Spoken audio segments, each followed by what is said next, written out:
প্রেমের প্রস্তাব আমি সত্যি কথা বলতে আমি পাই না কখনো। প্রেমের প্রস্তাবটা কেন যেন আমার আগে থেকেই আসেও না বা পায়ও না, নাকি ভয় পায় জানি না, বাট আমি পাই না। তবে হ্যাঁ, আমি বিয়ের প্রস্তাবটা বেশি পাই, যে মানে বিয়ে করে ফেলি কিংবা বিয়ে করবেন না এ ধরনের। প্রেমের প্রতি আমার ইন্টারেস্ট কখনো ছিল না। সময় নষ্ট করা, আমার কাছে প্রেম মানে একটা সময় নষ্ট করা। আমি আসলে প্রেম নিয়ে আপাতত ভাবতেছি না, আমি আমাকে নিয়ে ভাবতেছি।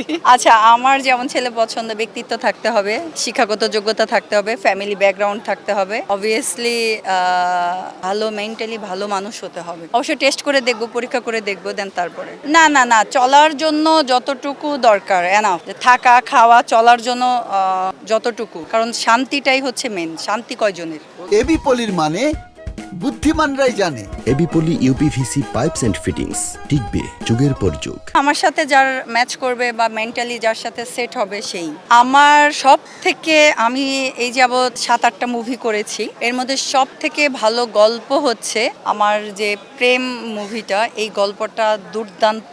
এবং কি আরেকটা করলাম যেটা গোমর। এই দুটা ছবির গল্পই আমার কাছে একটু ভিন্ন ক্যাটাগরি। একটা পরক্রিয়া, আর একটার গল্প বলা যাবে না, সেটা দেখতে গেলে হলে যায় দেখতে হবে। প্রেম মুভিটার গল্প না, এই আমি এখন যে ছবিটা করে আসছি গোমর, এখানে সবাই বলছে তোর ক্যারেক্টার তুলে ধরছি।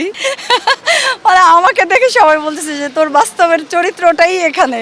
আমি বললাম, আমার ডিরেক্টরকে বলছি, সাইমন তারেক রহমান, বললাম ভাইয়া এটা কথা বললেন, তোর ক্যারেক্টারই এইটা।